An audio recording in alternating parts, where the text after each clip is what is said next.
எல்லாம் வல்ல இறைவனின் பொற்பாதங்களை மனம் மொழி மெய்யால் போற்றி பணிகிறேன்.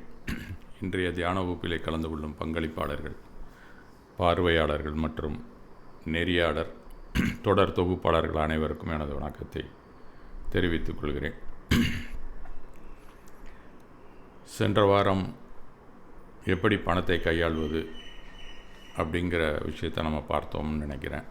தட் இஸ் மணி மேனேஜ்மெண்ட் அப்படிங்கிற ஒரு தலைப்பிலே பார்த்தோம்.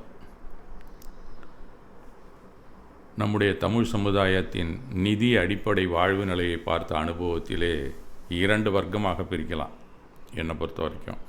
அதுவும் ஃபண்ட் பேஸ்டு கம்பெனியான ஒரு வங்கி பணியிலே 36 ஆண்டுகள் அனுபவத்திலே பல product based merchants and companies எல்லாம் நான் மீட் பண்ணியிருக்கேன், பார்த்துருக்கிறேன்.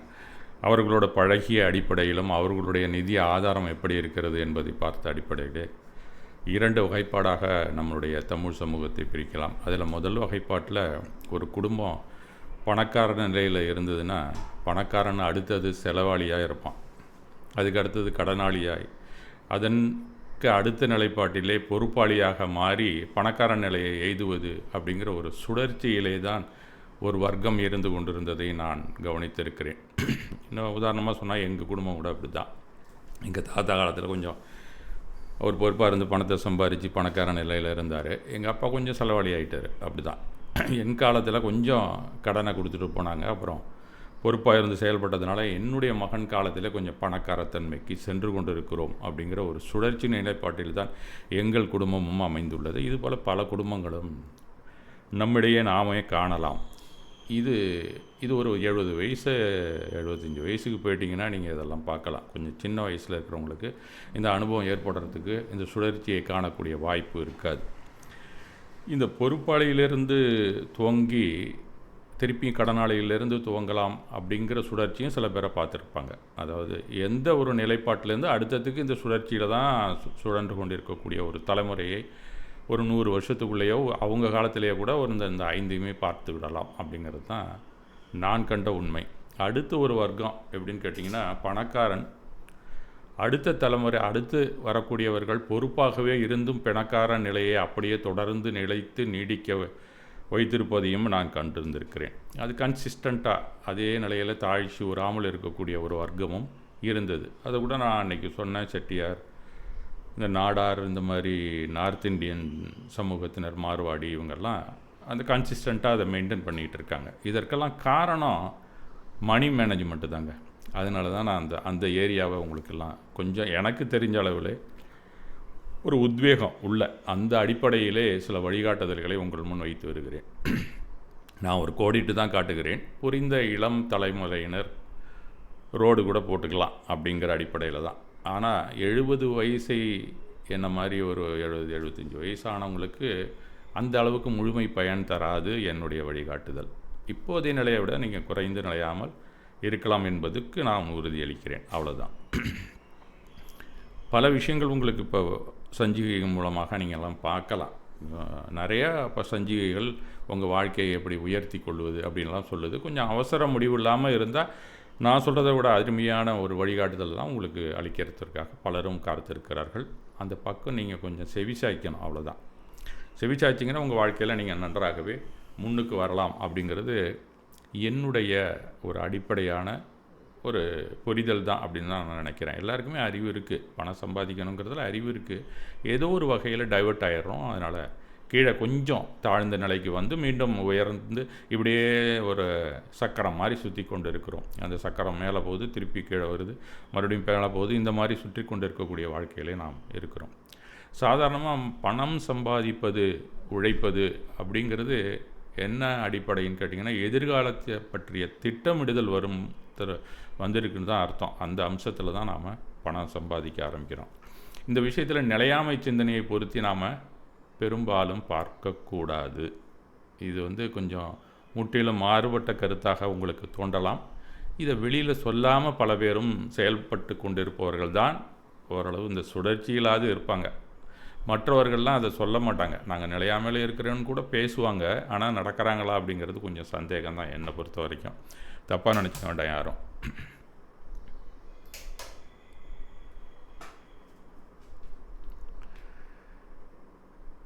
இப்படி நான் சொல்வது அறிவுபூர்வமான செயலாக இருந்தாலும் கூட, இன்று சம்பாதித்து உண்டு விட்டு நாளை என்பது என் கையில் இல்லை என்று வேதாந்தம் பேசிவிட்டு வாழ்ந்தாலும், இயற்கையில் நாளை நாளை என்ற காலம் தொடரும்போது, அதுவும் வயோதிகத்திலே வாழ்நாள் தொடரும்போது பலரும் கஷ்டப்படுவது என் வாழ்க்கையிலே, என் தலைமுறையிலே தான் நான் பார்த்து உணர்ந்தது உண்டு. சின்ன வயதில் சரியாக திட்டமிட்டு வாழாதோர் கடைசி காலத்திலே தங்களது குழந்தைகளிடம் எதிர்பார்த்து வருத்தப்படுவதையும் நான் கண்டுதான் வருகிறேன். இந்த நிலை இப்போதைய தலைமுறைக்கு வரக்கூடாது என்ற ஒரு முன்னெச்சரிக்கை அறிவுறுத்தல் தான் இந்த காணொளி போன்ற வழிகாட்டுதல்கள். இதை இப்போதைக்கு பணிக்கு செல்வார்களோ இல்லை திருமணம் முடிந்தவர்களோ, பள்ளிக்கு செல்லும் குழந்தைகளை பெற்றவர்களோ இல்லை குழந்தைகளை காலேஜ் சேர்க்கும் பெற்றோர்களாக இருந்தாலும் கூட, தாங்கள் எதிர்கொள்ள இருக்கும் வயோதிக காலத்தை பற்றி அதிகம் சிந்திக்க, செயலாற்ற முற்படுவதில்லை என்பதே உண்மை. அந்த மாதிரியும் இப்போ கையில் பணம் இருந்தால் கூட சரியாக மேனேஜ் பண்ணாதவங்களையும் நான் பார்த்து கொண்டு தான் வருகிறேன்.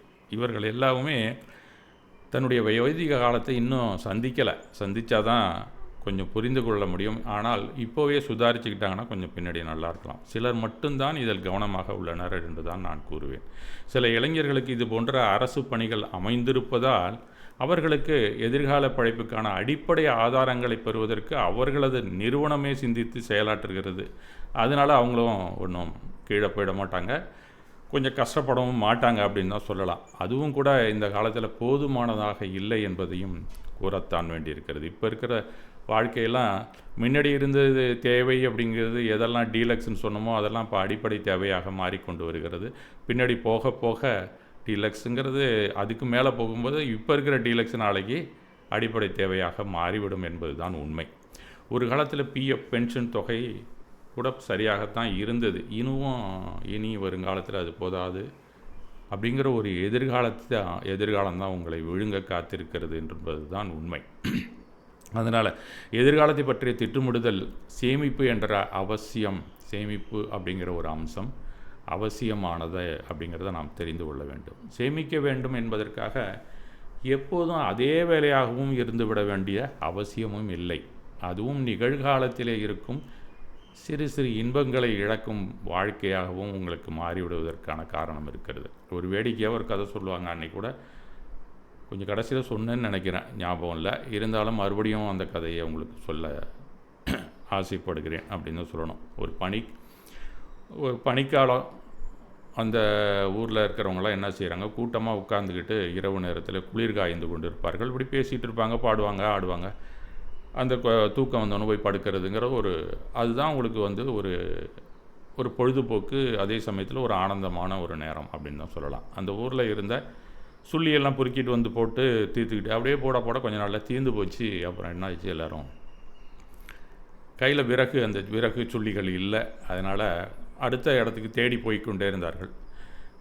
அந்த பக்கமாக வந்த ஒரு வெளியூர்காரன் என்ன சொன்னார், அந்த ஆளை பார்த்துட்டு எங்கேப்பா போகிறீங்க அப்படின்னு கேட்குறாங்க. என்னங்க உங்களுக்கு என்ன வேணும், எதை தேடுறீங்கன்னு கேட்குறாரு. அதுக்கு நாங்கள் சுள்ளியெல்லாம் பொறுக்க போகிறோம் அப்படின்னு கேட்டோன்னே, ஓ சரி அப்படியா, அப்போ இங்கேருந்து இன்னும் கொஞ்சம் தூரம் போனீங்கன்னா அடுத்தவர் வந்துடும், அங்கே யாருமே குடியிருக்கலை, அதனால் அங்கே நிறையா விறகு சுள்ளியெல்லாம் கீழே கிடக்க, அள்ளிக்கிட்டு சேமித்து வையுங்கள் அப்படின்னு சொல்கிறாரு அவர். உங்களுக்கு பயன்பாடாக இருக்கணும்னு சொல்லிட்டு அவர் போயிட்டார். இவங்களும் சொன்ன மாதிரி அங்கே போய் நிறைய இறைஞ்சு கிடந்த சுள்ளியெல்லாம் பார்த்தோன்னா இவங்களுக்கெல்லாம் ஒரு பேரானந்தம். உடனே எல்லாரும் ஆளுக்கு முடிஞ்ச வரைக்கும் அள்ளி போட்டு கட்டி தலையில் தூக்கிட்டு இவங்க ஊருக்கு சேமித்து கொண்டே இருக்கிறார்கள். கொஞ்ச காலம் கழித்து ஒரு மாதமாக 1.5 மாதமாக ஆயிடுச்சு. அதே வழிபோக்கன் திரும்ப வருகிறான். மறுபடியும் இவங்க எல்லாரும் எங்கே அங்கே போயிட்டு இருக்கீங்க, போனீங்களா, நிறையா கிடச்சிதா, ஏன் அங்கே அலைஞ்சிக்கிட்டே இருக்கீங்களேன்னு கேட்குறான். ஆமாங்க, நீங்கள் சொன்னது மாதிரி நிறையவே கிடைச்சிது, அள்ளிட்டு சேர்த்துக்கிட்டே இருக்கிறோம், ரொம்ப நன்றிங்க அப்படின்னு சொன்னாங்க. அப்போ நீங்கள் நிறைய நேரம் குளிர் காயிறீங்களா அப்படின்னு கேட்குறான் அவன். ஒருத்தர் கூடவே பதில் சொல்லலை. ஒருத்தர் பார்த்துக்கிட்டே இருந்தாங்க. ஏங்க அதுக்கெல்லாம் நேரம் இருக்குங்க, இப்போல்லாம் போய் சொல்லி அள்ளிட்டு வரதானே எங்களுக்கு நேரம் இருக்குது அப்படின்னு சொன்னாங்களாம். அந்த மாதிரி நம்ம வாழ்க்கையை நாம் தொலைத்து விடவும் கூடாது, சொல்லி பொறுக்கிற நேரமாகவே நமக்கு இருந்து விடவும் கூடாது அப்படிங்கிற ஒரு பேருண்மையையும் மனதில் வைத்து கொண்டு இந்த மணி மேனேஜ்மெண்ட்டை நீங்கள் துவக்குங்கள். அப்படி தினம் உழைப்பதும் சேர்ப்பதுமாய் இருப்பதும் சரியான வாழ்க்கை நிலை இல்லை என்று தான் சொல்ல வேண்டும். சேமிப்பு அப்படின்னு சொன்னால் ஒரு செலவினமும் இருக்காது. அப்படி இல்லாமல் சேமிக்க வேண்டும் என்று நினைப்பதும் ஒரு மூடத்தனம்தான். உங்கள் இளமையிலே என்னென்ன அனுபவிக்க வேண்டுமோ அதை நிறைவேற்றிக் கொள்வதும் மிக மிக அவசியம். சுவையான உணவுகளை சாப்பிடுவது, உலகில் மனதிற்கு ரம்மியமான இடங்களுக்கு சென்று அங்குள்ள காற்றை சுவாசித்து அருமையான இயற்கை காட்சிகளை ரசிப்பது, அவரவர் குல தெய்வங்கள் உள்ள முக்கிய புனித ஸ்தலங்களுக்கு அதுவும் உடல்நிலை நன்றாக இருக்கும்போதே சென்று அருளை பெறுவது போன்றவை வாழ்க்கையில் முக்கிய அம்சங்களாகும். அதை நீங்கள் விட்டுவிடக்கூடாது, அதை தவிர்க்கவும் கூடாது.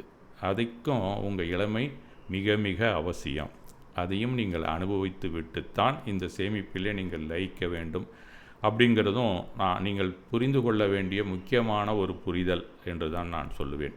அப்படி இல்லைன்னா நீங்கள் வாழ்நாள் முழுக்க பல மடங்கு நீங்கள் செலவிடுவதை நிறுத்தி வச்சுட்டு பிற்காலத்தில் பார்த்துக்கலான்னு நினச்சிங்கன்னா அதை விட முட்டாள்தனம் எதுவுமே இல்லை என்று தான் நான் கூறுவேன். அதுக்காக கோடை வாசஸ்தலத்திற்கு ஒரு முறை சென்றால் போதும், அடிக்கடி எங்கே செல்ல சேமிப்பது அப்படிங்கிறதும் தவறான செயல். ஒரு முறை வெளிநாடுகளுக்கு சுற்றுலா சென்று பலவித சுகங்களையும் சுவையான உணவுகளையும் ருசிப்பதை அதிலேயே கவர்ந்து அந்த கவர்ச்சி உற்று பலமுறை செல்வதற்காக சேமிப்பதும் கூட முட்டாள்தனம்தான் என்று நான் சொல்வேன். இதையெல்லாம் எங்கள் எதிர்கால வயோதிகத்திற்கான திட்டமிடலை முடிந்தவுடன் தான், அப்போதும் உங்கள் உடல் ஒத்துழைத்தால் மீண்டும் மீண்டும் அவற்றை அனுபவிப்பதில் தவறில்லை என்று தான் நான் கூறுவேன். அப்போது கூட அங்கே போய் உடலை வருத்தி கொண்டு வியாதியில் அவஸ்தைப்பட வேண்டும் என்பதும் ஒரு வகை அறியாத்தனம் என்று தான் நான் கருதுகிறேன். கடைசி காலத்திலே இன்னும் சொல்லப்போனால் மகாவீரர் சொன்னது மாதிரி திக்விரதம் திசை விரதம் ஏற்பதே உடலை பேணுவதற்கான உபாயங்களாகவும் அமைந்துவிடும் என்பது தான் உண்மை. ஒரு முறை சென்று சேர்த்த அந்த புண்ணியம் கூட போதுமானது என்பதைத்தான் தெரிவிக்கிறது அவர் கூறும் அந்த வழிமுறைகளும் கூட வழிகாட்டுதலும் கூட என்று தான் நான் என்னளவில் புரிந்து கொண்ட புரிதல். ஓசியிலே போயிட்டு வந்தால் புண்ணியமா பாவமா அது நீங்கள் தாங்க தீர்மானம் பண்ணணும். அதை நான் சொல்லக்கூடிய அடிப்படையில் இல்லை. புகையிலை சம்பந்தப்பட்ட பொருட்களை, அதுவும் வெற்றிலை பாக்கு புயலை பொடி போடுவது, இந்த சிகரெட்டு குடிக்கிறது, அப்பப்போ முடிஞ்சுனா கட்டிங் அடிக்கிறது, ஃபாரின் சரக்கு அடிக்கிறது, இந்த மாதிரி ஒரு சில நிமிட சுகத்திற்காக உங்களை அடகு வைத்து விடாதீர்கள் என்பதும் என்னுடைய எச்சரிக்கை பதிவு தான். அதுபோல் ஆரம்பத்தில் ஓசியில் தான் துவங்கும் அந்த விஷயங்கள்லாம். அதுவும் உங்களுக்கு சோகமாக தோல்வியடைந்த சமயங்களில் உங்கள் நண்பர்களால் அறிவுறுத்தப்படும் அந்த துன்பத்திற்கு மாற்றாக கூறப்படும் இந்த தீய இன்ப போதைகளிலிருந்து நீங்கள் வெளியேறி விடுங்கள். இருந்தால், இல்லை என்றால் நீங்கள் கற்க துவங்காதீர்கள் என்பதும் என்னுடைய அடிப்படையான ஒரு வழிகாட்டுதல் என்று தான் கூறுவேன். இதில் பலரேரும் சிக்கிக்கொண்டு மேலே வர முடியாமல் எப்போவுமே கடனாளியாக இருப்பதையும் நான் பார்த்திருக்கிறேன். அதிகமாக தான தர்மங்கள் செய்வது கூட ஒரு வித போதை தான். உங்களை எதிர்கால உத்தரவாதத்திற்கான பொருளை ஈட்டி சேமித்த பின்னர் தான் இந்த தான தர்மத்திற்கு கூட நீங்கள், அதுவும் சத் பாத்திரங்களுக்காக செய்யும் நடவடிக்கையில் இறங்க வேண்டும் என்று தான் அவர் அறிவுறுத்துகிறார். கோயில் மற்றும் பல தர்ம காரியங்களும் துவக்கப்பட்டதற்கான உள்ளார்ந்த அர்த்தமே உங்களிடம் பல 100 பேருக்கு வேண்டிய அந்த பணம்லாம் உங்கள்கிட்ட புண்ணியத்தினாலோ இல்லை நீங்கள் தவறான வழியிலே ஒரு லஞ்சமோ ஊழலோ செய்து சேர்த்து விட்டால் அந்த குற்ற உணர்விலிருந்து நீங்கள் வெளியேற வேண்டும் என்ற அடிப்படையில் துவக்கப்பட்ட ஒரு நற்காரியங்கள் தான் இவை தான் அப்படிங்கிறத நீங்கள் தெரிந்து கொள்ள வேண்டும். அதற்காகவும் நீங்கள் சேமிக்க வேண்டிய அவசியம் இல்லை. அப்படி உங்களுக்கு புண்ணிய காலத்தினாலோ ஒரு தவறாக நீங்கள் நடந்து சேர்த்துருந்தீங்கன்னா அதை விட்டு வெளியில் வர்றதுக்காக இந்த அறக்கட்டளைகளும் யார் வாழ்வாதாரத்திலே கீழே இருக்கிறார்களோ அவர்களுக்காக உங்களோட பண உதவி தேவைப்படும் அப்படிங்கிறதுக்காக ஏற்படுத்தப்பட்ட ஒரு ஏற்பாடு தான் அது. ஆகவே நீங்கள் கவனமாக மிகவும் அறவழியில் எப்படி சேமிக்க வேண்டும் அப்படிங்கிறதான் நீங்கள் தெரிந்து கொள்ள வேண்டிய புரிதல். இந்த மட்டில்தான் இன்றைய இளைஞர்கள் இருக்க வேண்டும் என்று நான் எதிர்பார்க்கிறேன். நம்ம இந்தியர்களை பொறுத்த மட்டில் நம்மளை தட்டிக்கிறதுக்கு சேமிப்பை பொறுத்தவர்களை உலகில் யாருமே இல்லை என்று தான் சொல்ல வேண்டும். நமக்கு கிடைக்கிற வருமானத்தில் அதிகமாக சேமிக்கிறது அப்படின்னு சொன்னால் இந்தியர்கள் மட்டும்தான். மற்றவர்கள் அவங்களுக்குள்ள வருமானத்தில் அவங்க அந்த அளவுக்கு சேமிக்கிறது இல்லை அப்படிங்கிறது உலகளவிலே கிடைக்கப்பட்ட ஒரு ஸ்டாட்டிஸ்டிக்ஸ். இதை எல்லாருமே தெரிஞ்சுக்கணும். நம்மள்கிட்ட பணம் அந்த அளவுக்கு இல்லைங்கிறதுனால இல்லை, நமக்கு கிடைச்ச பணத்தில் பாரத மக்கள் தான் அதிகமாக சேமிக்கிறார்கள் என்பது தான் உண்மை. 20-22% சேமிப்பது கடமையாய் எல்லாருக்குமே ஒரு காலத்தில் இருந்தது. அதுதான் வாழ்க்கையின் அடிப்படை உணர்வு என்பதை அடுத்த தலைமுறைக்கும் பல பெரியோர்கள் விட்டு சென்றிருக்கிறார்கள் என்பதையும் இப்போதைய தலைமுறையை பார்த்தே நீங்கள் தெரிந்து கொள்ளலாம். இந்த காலத்தில் இன்னும் வருமானம் கூட போகும்போது 30% சேமிப்புக்கு மேலேயே நீங்கள் சேமிக்கலாம் என்பது என்னுடைய வழிகாட்டுதல். இன்னும் கூட முடிந்தால் நீங்கள் சேமிக்கலாம். கடைசி காலத்திலே உங்கள் பணம் அதிகமாக இருக்கும்போது தானம் செய்ய நீங்கள் முற்படலாம். அவ்வளவு அழுத்தமாக சேமிக்க தெரிந்த நமக்கு ஒரு விஷயம் பலருக்கும் தெரியாமல் போகிறது. என்னன்னு கேட்டிங்கன்னா, முதலீடு என்று வரும்போது அவ்வளவு சரியாக செய்ய வருவதில்லை என்பது தான் உண்மை. வியாபாரம் செய்பவர்களுக்குத்தான் இந்த முதலீடு என்று பலரும் நினைக்கிறார்கள். காரணம், நம்மில் பலர் சேமிப்பும் முதலீடும் ஒன்றுதான் என்று நினைத்து கொண்டிருக்கிறார்கள். சேமிப்பும் முதலீடும் எப்போதும் ஒன்று இல்லை அப்படிங்கிறத நாம் நன்றாக புரிந்து கொள்ள வேண்டும். இது ரெண்டுமே ஒரு பூனைக்கும் புலிக்குட்டிக்கும் இருக்கக்கூடிய ஒற்றுமை தான் சொல்லணும். பார்க்குறதுக்கு ஒன்றா தான் இருக்கும். இப்போ இந்த பாலும் கல்லும் எப்படி ஒரே கலரில் இருக்கோ அந்த மாதிரி தான் இருக்கும். ஆனால் சேமிப்பு அப்படிங்கிறது வேறு, முதலீடுங்கிறது வேறு. இரண்டுக்குமே என்டையராக நிறைய வித்தியாசம் இருக்குது. இப்போ நம்ம கடைக்கு போகிறோம், ஒரு மாம்பழத்தை வாங்குகிறோம், சீப்பாக இருக்குன்னா கொஞ்சம் ஒரு 10 பழம் கூட வாங்கிட்டு வருவோம். அதை ஃப்ரிட்ஜில் வச்சுருப்போம், டெய்லி கொஞ்சம் வெட்டி சாப்பிடுவோம். அது சேமிப்பு அப்படின்னு சொல்லலாம். அதே மாம்பழத்தில் இருக்கிற கொட்டையை எடுத்து ஒரு பூமியில் ஊனி வச்சு தண்ணி ஊற்றி நல்லா வளர்த்து ஒரு 10-15 வருஷத்தில் நிறையா மாங்காய், ஒரு 400 மாங்காய் 500 மாங்காய் நீங்கள் அதில் ப்ராடக்ட் பேஸில் நீங்கள் செஞ்சீங்கன்னா அதுக்கு பேர் தாங்க முதலீடு. இந்த மாதிரியான முதலீட்டை தான் நாம் வரவேற்க வேண்டும். உங்களுக்கும் அந்த சேமிப்பு பயன்படும், அது பலருக்கும் பயன்படக்கூடிய அளவிலே இருக்கும். அப்போ உங்கள்கிட்ட பணம் சேரும், அந்த பொருள் வெளியேறும். இதுதான் வியாபாரம், அதுதான் முதலீடு அப்படிங்கிறது. இதுதான் நேர்மையாக அறவழியிலே செய்யக்கூடிய அந்த விவசாய ரீதியிலே வரக்கூடிய ஒரு முதலீடு. இப்போ நாம் அதை கொஞ்சம் விட்டு வெளியில் வர ஆரம்பிச்சிட்டோம். அந்த முதலீடு இல்லாமல் வேறு வகையில் எப்படி முதலீடு செய்வது அப்படிங்கிறது நம்ம தாத்தா நமக்கு சொல்லிக் கொடுக்கல. அதை நாம் இனிமேல் தெரிந்து கொள்ள வேண்டிய காலகட்டத்திற்கு நாம் தள்ளப்பட்டு இருக்கிறோம் என்பது தான் உண்மை. நம்ம விவசாயத்தை கொஞ்சம் கொஞ்சமாக வெளியேறிட்டோம். நாமெல்லாம் அதை கொஞ்சம் குறைச்சலாக கூட நினைக்க ஆரம்பிச்சிட்டோம். அதனால் சேமிப்புங்கிறதோடு நிற்கிறோம், முதலீடு பக்கம் நம்ம போகிறதே இல்லை அப்படிங்கிறது நம்மளுடைய துரதிர்ஷ்டம்தான். அதெல்லாம் அவங்க சர்வசாதாரணமாக செஞ்சுட்டு போயிட்டாங்க. ஒரு பணக்கார வாழ்க்கையும் வாழ்ந்து விட்டார்கள். அப்போதைய வாழ்க்கைக்கு ஆனால் எளிமையாக இருந்தாலும் பணங்காசுக்கு பஞ்சம் இல்லைங்க. 10 பேர் வந்தாலும் சாப்பாடு போட முடிஞ்சது நம்ம தாத்தாவால். நாம் மெட்ராஸில் இருந்துக்கிட்டு ஒரு ஆள் கூட ஒரு காஃபிக்கு வந்தால் கூட கொஞ்சம் யோசிப்போம், அடுத்த வேலை போய்டுவானான்னு யோசிக்கிறோம், நிறையா சம்பாதிச்சா கூட. ஏன்னா கேட்டால் நமக்கு முதலீடும் செய்ய தேவையில்லை, தெரியலை. சேமிப்பு தான் நமக்கு தெரியுது. இன்னும் சொல்லப்போனால் சேமிக்கிறது கூட பலருக்கு தெரியல, எவ்வளோ சம்பாதிச்சாலும் அப்படின்னு தான் சொல்லணும். சமீபத்தில் கூட நான் ஒரு டெலி சீரியலில் தான் சென்னைக்கு இப்போ 6 மாதமாக தான் இந்த மாதிரி டெலி சீரியல்லாம் பார்க்க ஆரம்பிச்சிருக்கேன்னு சொல்லலாம். அதில் குல்லக் அப்படின்னு ஒரு வடமொழி படம், தமிழ் டப்பிங். அதில் அருமையாக அந்த இதில் ஒரு மிடில் கிளாஸில் நம்ம எல்லாருமே உட்காந்து பார்க்கக்கூடிய ஒரு படம் தான் சொல்லுவேன் நான். அதை கூட நீங்கள் பார்க்கலாம். அதில் ஒரு சேமிப்புங்கிறது எப்படி அடிப்படையாக நடக்குது அப்படிங்கிறத சொல்லுவோம். குல்லக்குன்னா வேறு ஒன்றும் இல்லை, ஒரு உண்டியல் தான். உண்டியலில் இந்தியில் பேர் குல்லக், வேறு ஒன்றும் இல்லை.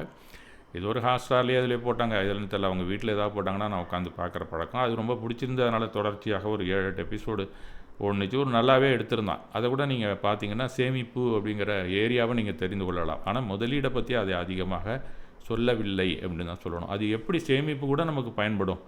அப்பப்போ நமக்கு ஒரு தொய்வு வரப்போதெல்லாம் அது கை கொடுக்கும், எல்லாருமே ஒரு சந்தோஷமாக இருப்பாங்க அந்த குடும்பத்தில். இப்போல்லாம் நிறையா AAA படங்கள்லாம் கூட வந்துருச்சு. அது மாதிரி இல்லாமல் எல்லோரும் உட்காந்து பார்க்கக்கூடிய அளவில் தான் இந்த மணி மேனேஜ்மெண்ட்டுக்காகவே ஒரு படம் எடுத்திருக்கான்னு தான் நான் சொல்லுவேன். அதை கூட நான் ரெக்கமெண்டேஷன் கொடுக்குறேன், நீங்கள் பார்க்கலாம். ஏன்னா எல்லாருமே இப்போ அந்த சென்னையில் இருக்கிறவங்கெல்லாம் எல்லாருமே அந்த ப்ராட்பேண்ட் கொடுத்துருப்பீங்க. இந்த மாதிரி படங்கள்லாம் பார்க்குறதுக்கான வாய்ப்பு இருக்கிறது. சரி, இந்த மணி மல்டிப்ளை மேஜிக் அப்படிங்கிறது ஏரியாவில் தான் நாம் தெரிந்து கொள்ள வேண்டியது. அதுதான் முதலீடு என்று சொல்லலாம். இந்த மேஜிக் அப்படிங்கிறது எதுலேருந்து வருது, அதுக்கு காரணமாக இருப்பது எது அப்படின்னு பார்த்தீங்கன்னா, காம்பவுண்டிங் எஃபெக்ட் அப்படிங்கிற ஒரு விஷயத்தை ஒருத்தர் கண்டுபிடிச்சார். அது என்ன காம்பவுண்டிங் எஃபெக்ட் அப்படின்னு கேட்டிங்கன்னா, கூட்டு விளைவு அப்படின்னு தமிழாக்கத்தில் சொல்லலாம். இதை முதல்ல சொன்னவர் யாருன்னு கேட்டிங்கன்னா ஆச்சரியமாக இருக்கும், ஆல்பர்ட் ஐன்ஸ்டைன். அவர் தான் காம்பவுண்டிங் எஃபெக்டை உலகத்துக்கு 8வது அதிசயமாக தந்தார் என்று தான் சொல்ல வேண்டும். அதற்கு முன்னாடி இந்த காம்பவுண்டிங் எஃபெக்டை பற்றி அதிகமாக எல்லாருக்கும் தெரியும் அப்படின்னு சொல்ல முடியாது. அதன் பிறகு அதில் நல்லா ஊன்றி திளைத்து நமக்காக வழிகாட்டுதலை தந்தவர் வாரன் பஃபட் அப்படிங்கிற ஒரு செல்வம் பெறுவதற்கான காரணத்தை, இந்த காம்பவுண்டிங் எஃபெக்டை எப்படி நீங்கள் யூஸ் பண்ணலாங்கிற வழிகாட்டுதலை தந்தவர் இந்த வாரன் பஃபட் அப்படின்னு தான் சொல்லணும். அது என்ன காம்பவுண்டிங் எஃபெக்ட் அப்படின்னு கேட்டிங்கன்னா, நாம் சுலபமாக புரிந்து கொள்ள வேண்டும் அப்படின்னு சொன்னால், இந்த பன்னி இந்த முயல்லாம் எடுத்துக்கிட்டிங்கன்னா குட்டி போடும், அதிகமாக குட்டி போடும். அதுதான் அதிகமாக. இன்னும் சொல்லணும், நாய்கள்லாம் கூட அதிகமாக குட்டி போடும். இந்த முதலே இந்த முயலை எடுத்துக்கிட்டிங்கன்னா 4 குட்டி போடும் எப்படி இருந்தாலும். இந்த 4ல் 3 இருந்துச்சுன்னா இன்னும் மறுபடியும் ஒரு 12 குட்டி போட்டுரும். அது இந்த மாதிரி குட்டி போட்டு ஒரு பெரிய பண்ணையாக உருவாயிடும். இந்த பன்னிக்குட்டியை நம்ம பண்ணையாக சில பேர் வச்சுருக்காங்க, முயல் பண்ணையும் சில பேர் வச்சுருப்பாங்க. ஆட்டுக்குட்டியை கூட அந்த அளவுக்கு குட்டி போடுன்னு சொல்ல முடியாது. நாயை நம்ம ரொம்ப வச்சுக்கிறதில்ல. நாய் அந்த மாதிரி ஆட்டு பண்ணை வச்சுருக்கவங்க இருக்கிறாங்க. மாட்டு பண்ணை கொஞ்சம் லேட் ஆகும், அவ்வளோதான். ஆனால் இந்த பன்னிக்குட்டியோ இந்த முயல் குட்டியோ எடுத்துக்கிட்டிங்கன்னா கிடுகிடுன்னு பெருகும். இதுதாங்க காம்பவுண்டிங் எஃபெக்ட் அப்படிங்கிறது. இதுபோல் கொஞ்சம் பணத்தை போட்டால் அந்த காம்பவுண்ட் எஃபெக்டில் அது சிலவாக அதிகரிக்கும். அப்புறம் ஒவ்வொன்றும் மடங்காக கணக்கிட ஆரம்பிக்கும். முதல்ல ஒரு மல்டிப்ளிகேஷன் தான் இருக்கும். அந்த மல்டிப்ளிகேஷன் மறுபடியும் மீண்டும் ஸ்கொயர், கியூப் அப்படின்னு போயிட்டே இருக்கும். இதை நீங்கள் மேத்தமெட்டிக்கலாக பார்த்தீங்கன்னா ஆச்சரியமாக கூட இருக்கும். மாதம் இல்லை 3 மடங்கு நீங்கள் அதிகரித்து கொண்டே போய் ஒரு நேரத்தில் பல மடங்காக இருப்பதை காணலாம். இப்போ உதாரணமாக நம்ம பார்க்கணும்னு சொன்னால், வேடிக்கையாக சொன்னால் அந்த கூர்க் அப்படிங்கிறது போயிருக்கலாம், மடிகரைன்னு சொல்லுவாங்க எல்லோரும். அந்த டூருக்கு போயிருக்கலாம். தலைக்காவேரிக்கு போனீங்கன்னு பார்த்தீங்கன்னா சொட்டு சொட்டாக தாங்க தண்ணி இறங்கும். அங்கே போய் தலைக்காவேரியில் பார்த்தீங்கன்னா காவேரியை பார்த்தீங்கன்னா சொட்டு சொட்டாக அப்படியே சின்ன பைப்பில் தண்ணி வரும் வராதுங்கிறது மாதிரி கொட்டி கொண்டு இருக்கும். அதுபோல் பல இடங்களில் இருக்கிறது முக்கூடல்ங்கிற இடத்துல ஒன்றாக 3 நதிகளாக சேரும் ஒரு இடத்துல. அதன் பிறகு பார்த்திங்கன்னா பிரவாகமாக பள்ளத்தை நோக்கி ஓடிக்கொண்டிருக்கும். அதே நீங்கள் தமிழ்நாட்டுக்கு வந்து ஒகேனக்கல்லில் பார்த்திங்கன்னா அப்படி நீர் பிரவாகமாக நீர்வீழ்ச்சியாக கொட்டி கொண்டிருப்பதை பார்க்கலாம். இது தாங்க காம்பவுண்டிங் எஃபெக்ட். இந்த காவிரி ஆறு கூட காம்பவுண்டிங் எஃபெக்டை தாங்க நமக்கு சொல்லி கொடுக்குது. நீங்கள் அந்த தலைக்காவிரியிலேருந்து நீங்கள் ஒகேனக்கலுக்கு வந்தீங்கன்னா தான் அந்த காம்பவுண்டிங் எஃபெக்ட் எப்படி நிகழ்கிறது அப்படிங்கிறத நீங்கள் புரிந்து கொள்ளலாம். நாம் புத்திசாலித்தனமாக சேமிப்பை நாம் காம்பவுண்டிங் எஃபெக்டில் ஒரு சிறந்த முதலீடாக பல மாமரங்களில் பூக்கும் பழங்களைப் போல பெருகி இருக்க நாம் முதலீடு செய்வது தான் புத்திசாலித்தனம். இந்த காலத்தில் ஒரு தேங்காய் தான் பிற்காலத்தில் குலையாக தேங்காய்களை காத்தி தள்ளுவது போலத்தான் இந்த காம்பவுண்ட் எஃபெக்ட் அப்படின்னு சொல்லலாம். கூட்டு விளைவு நம்ம தமிழ் சமூகத்தில் பொறுத்தார் பூமி ஆழ்வார் அப்படின்னு சொல்லுவாங்க. அதுக்கு உதாரணம் இந்த கூட்டு விளைவு தாங்க. இந்த பெருகும் வரை பொறுத்து காத்து கொண்டு இருக்கணும், அவ்வளோதான். அதனால் எல்லா பணத்தையும் முதலீடு பண்ணவும் கூடாது. வாயை கட்டி வயிற்றை கட்டி முதலீடு பண்ணுவதும் ஒரு முட்டாள்தனம் தான் அப்படின்னு முதலே சொல்லிட்டேன். அதனால் சேமிப்பும் இருக்கணும், முதலீடிற்கான ஒரு பகுதியும் இருந்தால் பூமியால் அதுவே உங்களை விடும் அப்படிங்கிறது தான் உண்மை. இல்லை என்றால் பாதியிலேயே நம்ம குடும்பம் எல்லாம் நம்மை விட்டு எங்கேயோ சென்றிருப்பார்கள், நாம் மட்டும் பூமியை ஆள தனித்து நின்றிருப்போம் என்பது தான் உண்மை. அதனால் சேமிக்கும் போது அன்றாட தேவைகள், பள்ளி கல்லூரிக்கான செலவுக்காகவும் திடீரென வரும் ஆஸ்பத்திரி செலவுக்காகவும் சிறு தொகையை சேமிப்பிலோ அல்லது சில கால முதலீட்டிலோ வைத்து பெருக்கினால் மட்டுமே நாம் குடும்பத்துடன் பூமியை ஆள பணம் நம்ம கையிலே இருக்கும் என்பதுதான் உண்மை நிலை. இந்த பணத்துக்கு ஆண் பெண், கருப்பு வெறுப்பு, அந்த கருப்பு சிவப்பு, இந்து முஸ்லீம் அப்படிங்கிற பாகுபாடு கிடையாது. அது சமநிலை உணர்வோடு இருக்கக்கூடியது. இந்த பணம் எந்த ஒரு தனி மனிதன் கையில் இருந்தாலும் ஒரே மதிப்பு தான். அதுபோலத்தான் இந்த கூட்டு விளைவான காம்பவுண்டிங் எஃபெக்டும். யார் முதலீடு செய்தாலும் ஒரே மாதிரியான விளைவைத்தான் பிற்காலத்திலே காய்த்து கொட்டும். இதற்கு வேறு எதுவுமே தெரியாது. ஆனால் மண் வளம் முக்கியம் என்பது போல நமக்கு சில புத்திசாலித்தனம் மிக அவசியம். எதில் முதலீடு செய்ய வேண்டும் அப்படிங்கிற ஒரு கவனமும் நம்மிடம் இருக்க வேண்டும். ஆமாங்க, பல வழியில் நீங்கள் முதலீடுகள் இந்த நாட்டில் உள்ளது. அதுக்காக எல்லாத்துலேயுமே நாம் லாபத்தை ஈட்டி தரும் என்று இறங்கி விடக்கூடாது. அத்தனையும் உங்களை தூக்கியும் விடாது. சில குறைவான கூட்டு விளைவை தரும், சில எதிர்மறையான சில விளைவையும் நமக்கு தள்ளி நம்ம பாதாளத்திலையும் தள்ளிவிட்டு போய்விடும். அதனால் இந்த முதலீடுங்கிற ஏரியாவில் மிகவும் கவனமாக இருக்க வேண்டும். அதனால் புத்திசாலித்தனமாக சரியாக சிந்தித்து நமக்கு ஒத்து வரும் நிறுவனங்களில் மட்டுமே முதலீடு செய்ய வேண்டும். சுருக்கமாக மாதம் ஒரு 2000 நீங்கள் சேமிக்கிறீங்கன்னு வச்சுக்கோங்க, 30 வருஷம் போய் 7,20,000 உங்கள் கையில் நம்ம உண்டியலில் இருக்கும். அதே ஒரு 8% ஒரு நாமினல் இன்ட்ரெஸ்ட்னு சொல்லலாம். அந்த 8% அது உங்களால் முயற்சி பண்ண முடியும்.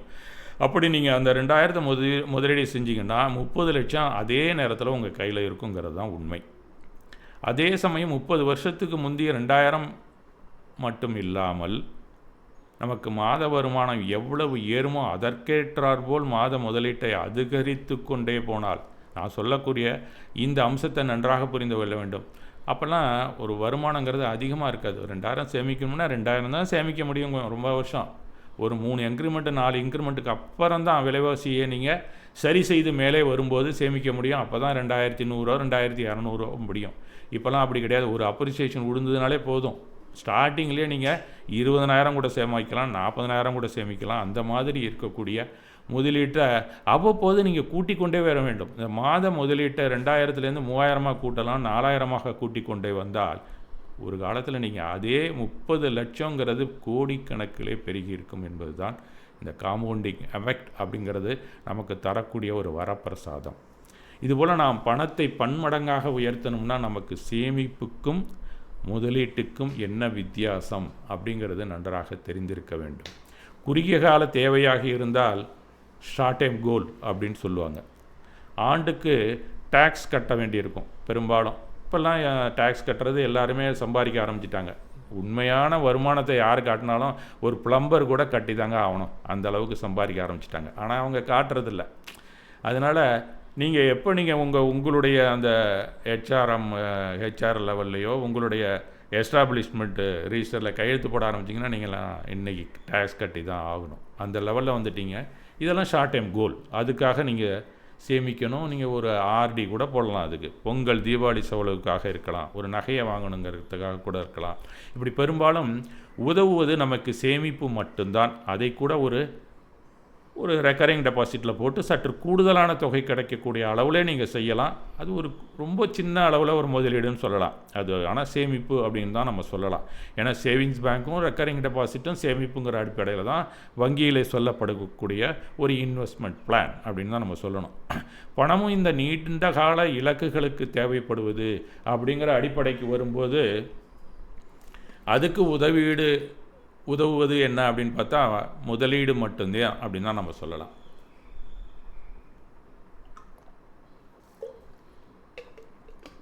அதுக்கு மாதம் ஒரே தொகையை சேமித்தால் கடைசியில் நமக்கு கை கொடுக்கும் அப்படின்னு கூட சொல்ல முடியாது. கொஞ்சம் போக போக அதிகப்படுத்தி கொண்டே சென்றால் மிகவும் நல்லது அப்படின்னு தான் சொல்லலாம். இப்போ ஈஸி லிக்விடிட்டி அப்படின்னு ஒரு வகைப்பாடு இருக்குது. அது உடனே நமக்கு கைக்கு கிடைக்கும்படி சேமிப்பது அப்படிங்கிற அது ஒரு கேட்டகரி. அந்த ஈஸி லிக்விடிட்டி அப்படிங்கிற கேட்டகரியில் பார்த்திங்கன்னா வீட்டில் ஒரு உண்டியல் வச்சுருப்போம், பேங்க்கில் ஒரு சேவிங்ஸ் அக்கௌண்ட் வச்சுருப்போன்னு வச்சிங்களேன். எல்லாம் எடுக்கிற மாதிரி இருக்கும் உடனே எப்போ வேணாலும். அதையும் இப்போ ஏடிஎம் வந்ததில் 24/7 எப்போ வேணாலும் நீங்கள் பணம் எடுத்துக்கலாம். அந்த மாதிரி இருக்கக்கூடிய ஒரு ஃபீஸ் கட்டணமோ ஒரு ஆஸ்பத்திரி செலவோ அப்படிங்கிறதுக்காக நீங்கள் வைத்திருக்கிறீர்களா, அதுக்கெல்லாம் ஈஸி லிக்விடிட்டி அப்படிங்கிற அடிப்படையில் ஃபண்ட் பேஸ்டுன்னு நீங்கள் பார்க்கலாம். அப்படி அதை போய் நீங்கள் ஷேர் மார்க்கெட் அப்படிங்கிற விஷயத்தில் கொண்டு போய் வைத்து பார்க்கவே கூடாது. அந்த மாதிரி கவனம் நமக்கு வேணும். அதுக்காக நீங்கள் ஒரு தொகையை தனியாக ஒதுக்கி வைத்துவிட வேண்டும். இந்த மாதிரி அவசர தேவைகளுக்காக, அவசர செலவுக்காக, ஆஸ்பத்திரி செலவுக்காக அப்படிங்கிறது ஒரு வங்கியில் சேவிங்க்கு கணக்கில் இருக்கலாம், அவங்க வீட்டு உண்டியலில் கூட போட்டு வைக்கலாம். வங்கியில் போட்டிங்கன்னா கொஞ்சம் இன்ட்ரெஸ்ட் கூட கிடைக்கும், ஆர்டியில் போட்டிங்கன்னா கொஞ்சம் அதிகமாக கிடைக்கலாம். இதெல்லாம் ஈஸி லிக்விடிட்டி அப்படிங்கிற ஒரு கேட்டகரியில் நீங்கள் சேமிக்கலாம். அந்த சந்தை மோசமாக போயிடுச்சுன்னு வச்சிங்களேன், நீங்கள் ஷேர் மார்க்கெட்டில் போட்டிங்கன்னா அப்போ நமக்கு விற்க மனசு வராது. அதுக்காக நாம் வட்டிக்கு பணத்தை வாங்குவோம். அதை கட்டவே சேமிப்பு பணம் கையில் இருக்காது. ஆகவே அதில் நீங்கள் கவனமாக இருக்க வேண்டும் அப்படிங்கிறது தான் சரியான வாழ்க்கை முறை அப்படின்னு தான் நான் சொல்லுவேன். அதனால் இன்வெஸ்ட்மெண்ட் அப்படிங்கிறது வேறு விஷயங்க. இதில் இந்த முதலீட்லையே ரிட்டையர்மெண்ட் ஒரு பிளான் போடுறீங்க அப்படின்னு சொன்னால் அது இன்வெஸ்ட்மெண்ட். கடைசி காலத்துக்கு நமக்கு மாதம் மாதம் பணம் கிடைக்கணும் அப்படிங்கிறது தான் ரிட்டையர்மெண்ட். இப்போ நேஷ்னல் பேமெண்ட் சிஸ்டம் அப்படின்னு சொல்லி ஒரு ரிட்டையர்மெண்ட் பிளான்லாம் வச்சுருக்காங்க இன்றைக்கி. இப்போ பார்த்தீங்கன்னா அதில் பென்ஷன் பிளான் இருக்குது, என்பிஎஸ் அப்படின்னு இருக்குது. அதிலலாம் நீங்கள் பணம் போடலாம். இன்னும் நிறையா பிளான்ஸ் வந்திருக்கு இப்போல்லாம். அதில் நீங்கள் போடுறதெல்லாம் இன்வெஸ்ட்மெண்ட். பிற்கால வாழ்வாதாரமான விஷயங்களை எல்லாம் கண்ணுக்கு தெரியாத ஒரு இடத்திலே முதலீடு செய்திடணும் அப்படிங்கிறது தான் உண்மை. இது யாருக்குமே தெரியக்கூடாது. அது தெரிஞ்சுன்னா அதையும் கொடுங்கன்னு வாங்கி செலவு பண்ணிவிடுவாங்க.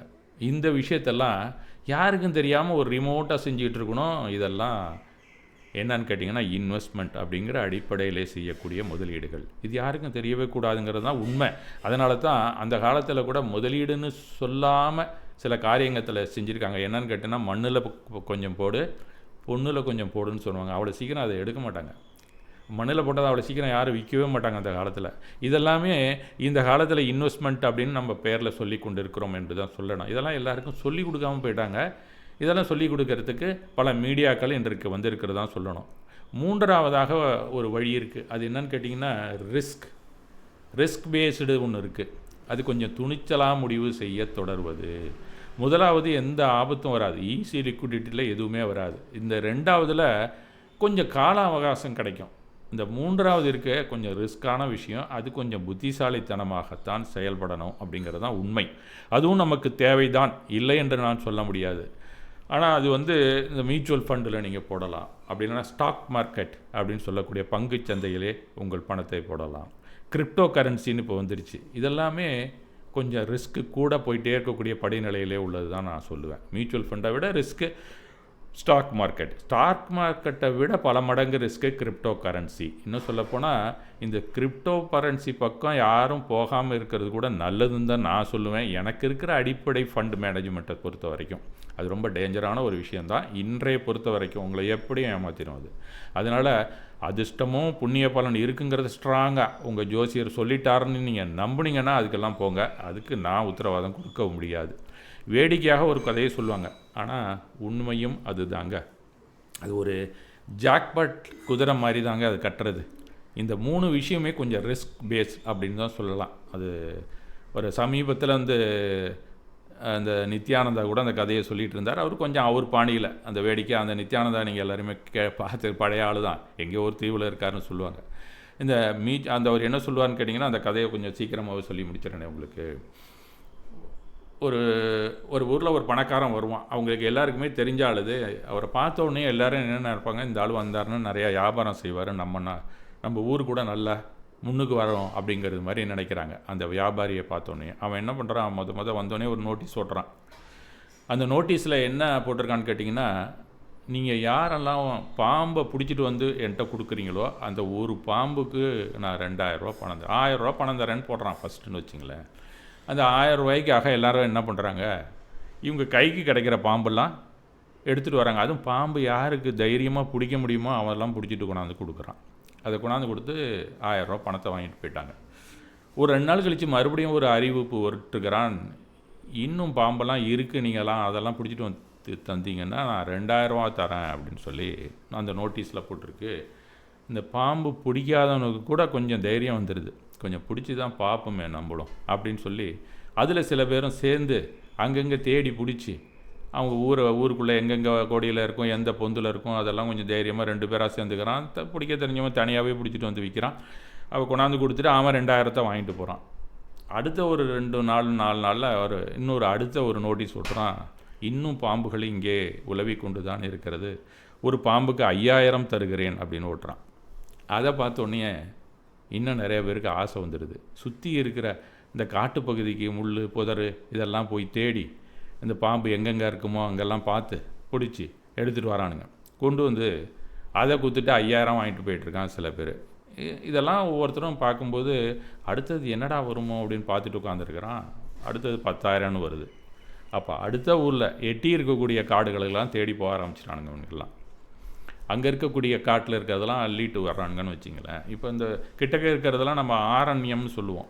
அது ஆரண்யம், காடு, வனம் அப்படின்லாம் தமிழில் வார்த்தைகள் இருக்குது. இப்போ ஆரண்யம்னு சொன்னால் நாம் உருவாக்குற அந்த பார்க் மாதிரி ஒரே வகை ஒரு பூச்செடியாக நீங்கள் வச்சுருப்பீங்க, அதுவும் காடு மாதிரி தான் இருக்கும். இந்த செம்பருத்தியாக இருக்கும், ஒரு பக்கம் மல்லிகைப்பூவாக வைப்பீங்க, இந்த மாதிரிலாம் இருக்கக்கூடியதெல்லாம் ஆரண்யம் அப்படிங்கிறது தான் தமிழில் சொல்லுவாங்க. அதே காடு அப்படின்னு சொன்னாங்கன்னா வனம் அப்படின்னு சொல்லுவாங்க. வனம்ங்கிறது வந்து தானாக இயற்கையாகவே இருக்கும். அதை நீங்கள் வந்து ஈஸியாக கையாளலாம், போகலாம் வரலாம், வெளிச்சமும் இருக்கும். ஆனால் இந்த காடு அப்படின்னு உண்மையிலேயே சொல்லக்கூடியது என்னன்னு கேட்டிங்கன்னா, அது கண்ணாபுனான்னு வளர்ந்துருக்கும், ஒரே முள் புதரமாக இருக்கும், அடர்ந்த காடாக இருக்கும், உள்ளே இருளாகவும் இருக்கும். இந்த மாதிரி வகைப்பாட்டு அந்த மாதிரி இருக்கக்கூடிய காட்டு பகுதியிலலாம் போய் எல்லோரும் பாம்பை பிடிச்சிட்டு வந்து 10,000 ரூபாய்க்கு கொடுக்கறதுக்கு முயற்சி பண்ணாங்க அப்படின்னு தான் சொல்லணும். அந்த மாதிரி அந்த பகுதியிலேருந்தும் பிடிச்சிட்டு வந்து கொடுத்துட்டு பணத்தை வாங்கிட்டு போயிட்டுருக்காங்க சில பேர்.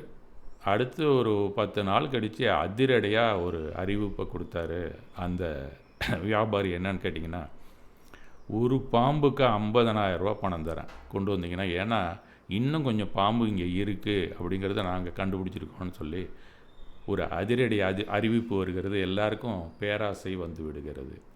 உடனே எங்கடா கிடைக்குன்னு சுற்றி பார்க்குறான். எல்லா இடத்துலையும் சுற்றி பார்த்துட்டா, முன்னாடியே எல்லாத்தையும் பிடிச்சிட்டு வந்துட்டானுங்க ஊருக்காரன்லாம். ஒன்று கூட கிடைக்கல. அந்த முதலாளியே 2 நாளில் ஊருக்கு போயிட்டார். அங்கே இந்த பாம்பெல்லாம் வாங்கி பத்திரப்படுத்துறதுக்குன்னு ஒரு ஆள் இருப்பான்ல, அவன்கிட்ட போய் எல்லோரும் நிற்கிறாங்க. என்னன்னா, ஒன்றும் பாம்பே கிடைக்கலங்க அப்படின்னு சொல்கிறான்.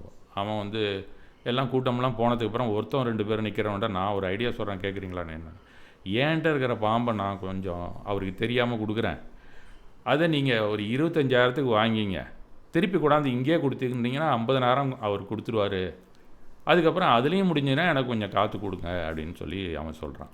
அப்படியா அப்படின்னு சொல்லிட்டு இவனுக்கு ஆசை வந்துடுது. 2 பேரும் புதுசாக ஒரு டையப்பு போட்டுக்கிறானுங்க, ஊழல் பண்ணுறாங்க.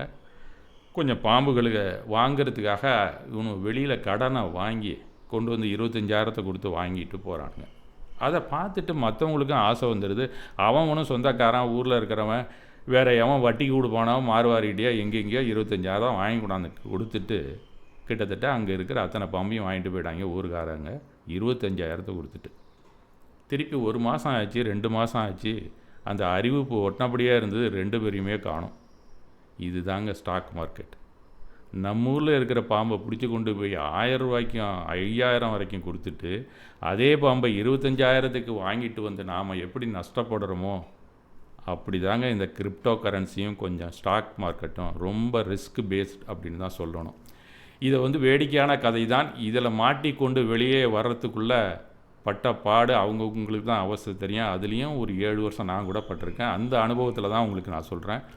ரொம்பவும் வாலட்டாலிட்டி அப்படின்னு சொல்லுவோம் ஆங்கிலத்தில், நிலையற்ற தன்மை உள்ளது தான் இந்த ரிஸ்க் பேஸ்டு ஃபண்ட் மேனேஜ்மெண்ட் அப்படின்னு தான் சொல்லணும். இதில் ரொம்ப கவனமாக இப்போ இருக்கிற இளைஞர்கள் இறங்க வேண்டும் அப்படிங்கிறது தான் என்னுடைய அறிவுறுத்தல். இந்த கிரிப்டோ கரன்சி ரொம்பவும் வாலட்டிலிட்டி உள்ளது அப்படின்னு தான் சொல்லணும்.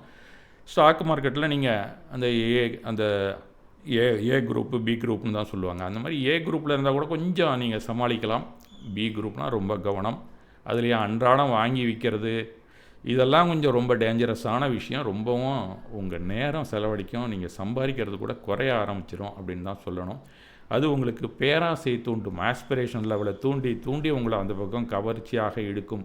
மிக கவனமாக செய்ய வேண்டிய ஒரு ரிஸ்க் பேஸ்டு, ஈக்விட்டி பேஸ்டு அப்படிங்கிறது தான் சொல்லணும். அதுலேயே 2 இருக்குங்க. இன்னும் சொல்லப்போனால், வேடிக்கையாக சொல்லப்போனால், அந்த 10,000 ரூபா பணத்தை நீங்கள் உங்கள் வீட்டிலையே வச்சு ஒரு உண்டியல்லையோ ஒரு பீரோலையோ வச்சு பூட்டி வச்சுருக்கீங்கன்னு வச்சிங்களேன். 1980 நீங்கள் வச்சுருந்தீங்க அப்படின்னு சொன்னால், இன்றைக்கி நீங்கள் வெளியில் எடுத்தால் அது 10,000 தான் இருக்கும். ஆனால் ஹைலி ரிஸ்க் அப்படிங்கிற சில விஷயங்களை நீங்கள் ஈடுபட்டிங்கன்னா, இப்போ உதாரணத்துக்கு சொன்னீங்கன்னா 1980 விப்ரோ ஷேர் ஒரு 10,000த்துக்கு வாங்கி வச்சுருந்தீங்கன்னா இன்றைக்கி மதிப்பு என்ன தெரியுமா? 550 லட்சமா அப்படின்னு நீங்கள் கேட்டிங்கன்னா, இல்லைங்க, 550 கோடி ரூபா. ஆனால் இதை நீங்கள் எதிர்பார்க்க முடியுமா? இந்த மாதிரி ஒரு ரிஸ்க்கை நீங்கள் எடுத்துக்கொள்ள தான் முடியுமா? நம்ம தான் எடுத்துக்கொள்ள முடியுமா? எல்லாருக்குமே இது கிடைக்குமா? எப்படியும் நீங்கள் விப்ரோ ஷேர்னு வச்சுருந்தா கூட கொஞ்சம் ஏறினாலே வைத்திருவீங்க. இவ்வளோ நாள் கழித்து இது கிடைக்குமா அப்படிங்கிறது உங்களுக்கு புண்ணியம் இருக்கணும், அப்படி இல்லைனா அதிர்ஷ்டம் இருக்கணும். அது எங்கே இருக்குன்னு எனக்கு தெரியல. உங்களுக்கு தெரிஞ்சுன்னா நீங்கள் இந்த மாதிரிலாம் ஈடுபடலாம் அப்படிங்கிறது என்னுடைய வழிகாட்டுதல். ஆக இந்த மாதிரி ரிஸ்க் பேஸ் அப்படிங்கிறது தான் இந்த ஷேர் மார்க்கெட் அப்படின்னு சொல்லலாம். அதுலேயே 2 வகையாக பிரிப்பார்கள் இந்த ஷேர் மார்க்கெட்டை கூட. இந்த ஷேர் மார்க்கெட்டில் நீங்கள் எப்பயுமே ஷார்ட் டேர்ம் கோலுக்கு போகவே கூடாது. லாங் டேர்ம் கோலாக இருந்தால் நீங்கள் இந்த இன்வெஸ்ட்மெண்ட் போக்குறதுல நீங்கள் இறங்கலாம் அப்படிங்கிறது தான் முக்கியமான ஒரு வழிகாட்டுதல். அதில் ஏஜென்ட்ஸ் இருப்பாங்க, முகவர்கள்லாம் இருப்பாங்க, போர்ட்ஃபோலியோ மேனேஜர்ஸ் எல்லாம் இருக்காங்க. அவங்களெல்லாம் நீங்கள் சந்தித்து கேட்கலாம். இன்றைக்கி எடுத்துட்டிங்கன்னா அந்த மியூச்சுவல் ஃபண்டு அப்படிங்கிறதுலலாம் போர்ட்ஃபோலியோ மேனேஜர்ஸ் எல்லாமே ஃப்ராட் பண்ண ஆரம்பிச்சிட்டான். இப்போல்லாம் நவடேஸ் அவங்கெல்லாம் கூட நிபுணர்களாக இருந்தால் கூட சொந்தத்துக்காக அந்த பணத்தை எடுத்து ரொட்டேஷன் பண்ண ஆரம்பித்து விற்க ஆரம்பிச்சிட்டாங்க. இப்போலாம் போர்ட்ஃபோலியோ மேனேஜர்கிட்ட கூட கவனமாக இருக்கணும். அந்த மாதிரி ஆள்லாம் ஒரு காலத்தில் இருந்திருக்காங்க. உங்களுக்கெல்லாம் ஹர்ஷத் மேத்தாலாம் தெரிஞ்சிருக்கலாம். அதில் அந்த மாதிரி நீங்கள் இருக்கிறதுல கூட கொஞ்சம் கவனமாக இருக்க வேண்டும். இதில் 2 வகை இருக்கிறது அப்படிங்கிறத நீங்கள் புரிந்து கொண்டு இருக்கலாம். அதனால் கவனமாக அந்த ரிஸ்க் பேஸ்டு கூட நீங்கள் செய்யலாம். ஒன்று debt related equity, debt related அப்படின்னு ஒரு வகை இருக்குது. இன்னொன்று ஈக்விட்டி பேஸ்டு அப்படின்னு 2 வகையாக பிரிக்கலாம். கடன் சார்ந்தவை, பங்கு சார்ந்தவை அப்படின்னு சொல்லுவாங்க. இப்போ பேங்க்கு, போஸ்ட் ஆஃபீஸ், கார்ப்பரேட் இவங்கெல்லாம் பாண்ட்ஸ் வெளியில் கொடுப்பாங்க.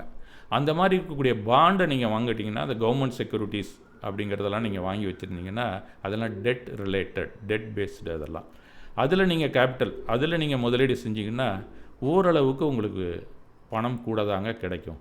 அந்த ரிஸ்கெல்லாம் நீங்கள் எடுத்துக்கலாம்.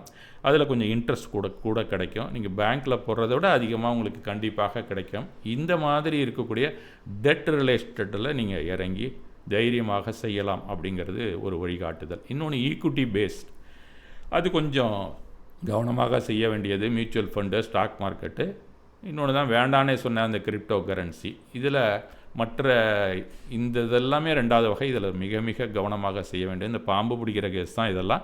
அதெல்லாம் நீங்கள் டெட் பேஸ்டோடு இருக்கிறது மிக மிக நல்லது. நீங்கள் கொஞ்சம் கூட டென்ஷன் ஆகாமல் இருக்கலாம். இந்த ஈக்விட்டி ரிலேட்டடில் போனீங்கன்னு வச்சிங்களேன், இப்போ நீங்கள் என்ன எம்ஜி மாத்திரை பிபிக்கு போட்டுக்கிறீங்களோ அதை போல் 2 பங்கு 3 பங்கு மில்லிகிராம்ஸ் பிளட் ப்ரெஷருக்காக நீங்கள் போட வேண்டியது தான் இருக்கும். இந்த ஈக்விட்டி ரிலேட்டடில் நீங்கள் போட்டிங்கன்னா அதில் நீங்கள் தப்பிக்கவே முடியாது. ஏதோ ஒரு ஆர்கனை அது அடி வாங்காமல் விடாது. அதனால் டெட் ரிலேட்டடில் இருந்தீங்கன்னா உடம்பும் வீணாக போகாது, ஓரளவு முதலிடம் நல்ல ஒரு ரிட்டர்ன்ஸ் கொடுக்குங்கிறது என்னுடைய வழிகாட்டுதல். நாம் போட்டு வச்சுருக்கிற பணத்தில் எவ்வளவு சேமிப்பில் இருக்குது, முதலீட்டில் எவ்வளவு இருக்குது அப்படிங்கிறதையும் நாம் அடிக்கடி சரிபார்க்க வேண்டியதும் மிக மிக முக்கியம். இந்த ஏரியாவையும் நீங்கள் விட்டுட்டிங்கன்னா ரொம்ப ரொம்ப கஷ்டம். அதையும் நீங்கள் சரிபார்க்கக்கூடிய அளவுக்கு உங்களுடைய பயிற்சியை கூட்டிக் கொண்டே செல்ல வேண்டும் இந்த மணி மேனேஜ்மெண்ட்டில். அதுக்கு எக்ஸல் ஷீட்டு போட்டு தான் பார்க்கணுன்னு நான் சொல்ல வரல. அது எல்லாருக்கும் வரும்னு சொல்ல முடியாது. ஏன்னா கம்ப்யூட்டர் அப்ளிகேஷன் தெரிஞ்சவங்களுக்கு தான் அது தெரியும். அந்த காலத்தில் பாட்டிகள்லாம் பார்த்திங்கன்னா இதை சர்வசாதாரணமாக இந்த வரவு செலவு கணக்காக மனக்கணக்காக வச்சுருப்பாங்க. அது சில பெரியவங்கள்லாம் வச்சுருப்பாங்க. ஆச்சரியமாக இருக்கும். எனக்கெல்லாம் பேங்க்குக்கெல்லாம் வந்தாங்கன்னா பேங்க்கில் பணத்தை போட்டு எடுத்ததுக்கப்புறம் பாஸ்புக் நாங்கள் என்ட்ரி போட்டோம்னா அதை படிக்கக்கூட தெரியாது. எவ்வளோ தம்பி இருக்குது அப்படின்னு நம்மகிட்ட கேட்பாங்க. நீங்கள் பேலன்ஸை சொன்னீங்கனாலே அவங்க மனக்கணக்கோட சரியாக இருந்ததுனா தான் சரின்னு எடுத்துகிட்டு போவாங்க. இல்லைனா என்னங்க குறையுது அப்படின்னு கேட்பாங்க. இல்லைனா ஏங்க கூட இருக்குன்னு கூட கேட்பாங்க.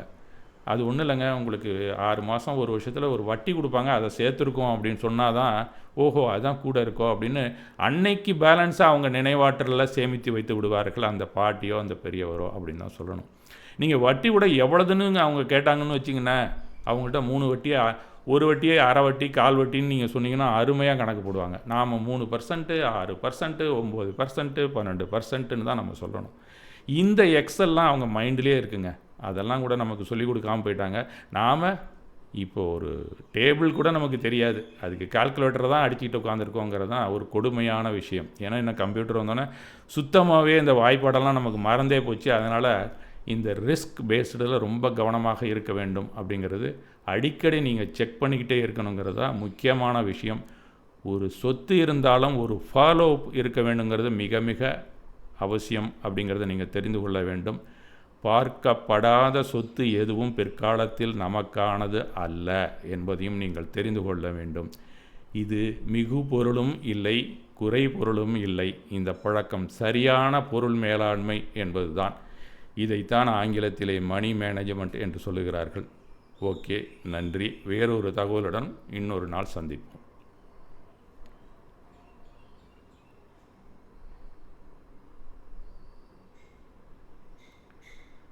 அடுத்ததாக மங்கள ஆசி கூற அழைக்கிறேன்.